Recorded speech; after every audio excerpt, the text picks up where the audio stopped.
مونږ ته اسهد تکلیف دی نه په کور کې راشن څه دروسته نه د اغوستو څه طاقت هم شته نه د لارو مارو څه بندوبست شته زنانه بچي هم په کور کې بیمار په کټونو کې پراته دي د هغې څه وسایل موږ سره نه د لارو شته نه د بل څه شته نه د راشن شته نه د خرچې شته لکه د سیلاب نه واله د نن تاریخ پورې خلک هغه شان د بې کوره دي او په چغو د لوږې هم خراب شي او نه د چا رزق تېرېږي چې خپل د حالات او دایني او دا کم پریشان نه د لارو څه بندوبست شته نه د اوبو څه بندوبست شته نه د بجلۍ څه بندوبست شته نه روډ څه بندوبست نه په بازار کې د خوراک د راشن څه بندوبست شته نو موږ ته سوال کوو اپیل کوو چې موږ ته څه نه څه زما نوم جی عبدالرؤف دی زه د بحرین اوسېدونکی یم او سوشل ورکر یم دلته جی تاسو ته معلومه ده چې د عالیه سیلاب سره ډېر لوی تباهي وشوه او بالکل رهایشي مکانات هوټلې مارکیټونه مکمل طور پر ختم شو د بحرین نه والا تر کالام پورې تمام رابطه سړکونه پلونه ختم شوي دي زما حکومت ته صوبایي ګورنمنټ او مرکزي ګورنمنټ ته دا درخواست دی چې فوراً دوی ته د ریلیف کارونه سٹارټ شي اوس هلیکاپټر روان دي کالام اتروډ هغه هم بې انتها متاثره شوي دي هغوی ته خو روان دي خو دلته ټول دلته بد حال دی د خوراک او خاص کر د پل نه پورې بحرین شو پورې غاړه د غټ سیند نه پورې غاړه دورلی نه والا او تر مانکیال پورې دا خلک مکمل طور پر د ډسکنیکټډ دي د هیڅ شي نه خبر نه بحرین کې انتهایی نقصانات چې کوم ځای کې مونږ ولاړ یو دي دا جیل وایي جیل کلی مکمل طور پر تباه شوی دی او جیل کلی سره کم د بحرین کلی ته کم پل و هغه هم فلي هغه شوی دی او خلکو ته انتهایی تکالیف د تاسو وینئ چې د خلکو خپل خپل مدعاب ته دا یو پل جوړ کړی دی دې باندې خلک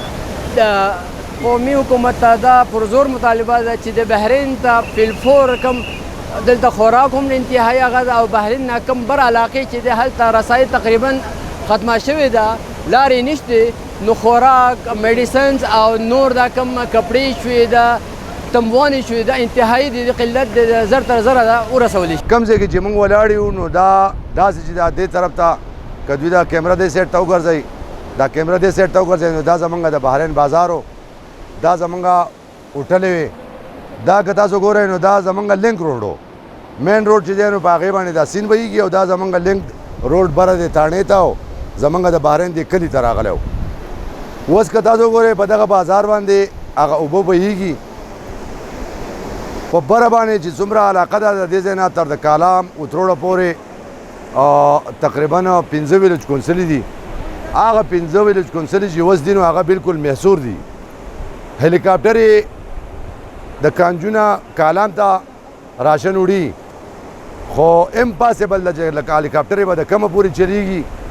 او هغه صرف کالام ته وړي نو د کالام نه دېخوا 15 ویلج کونسلې تاسو ته ما ووې چې په هغې کې اریانۍ ده بالاکوټ دی مانډکیال دی چمګړی ده او دېخوا توروال دی کیدام دی ګورنۍ ده ډېره غټه علاقه پرته ده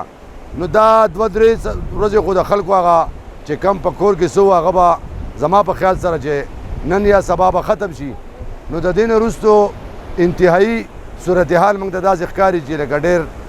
ډېر ګمبیر صورتحال به او د خلکو دغه به ډېر کم وي خالد فراز دی زه د علاقې سره تعلق ساتم اوس هم دې ملګرې مانه نه شو دې زما سلنډر په اوږه کېښودو دا راوړو دا د پیسو شی نه دی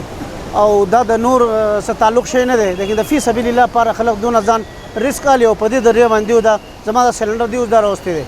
او دې نه علاوه هم د خلکو د لارې مارې دی جوړ کړي دي دا پلونه دی ایښي دي خلکو لاره یعنې کې ډېر اساني شوې ده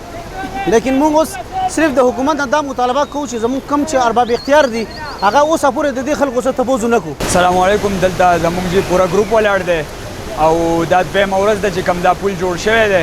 نو موږ دې خدمت ته ولاړ یو کم کسان اوړېدی راوړېدی نه شي هغه اړو او بل دا چې کم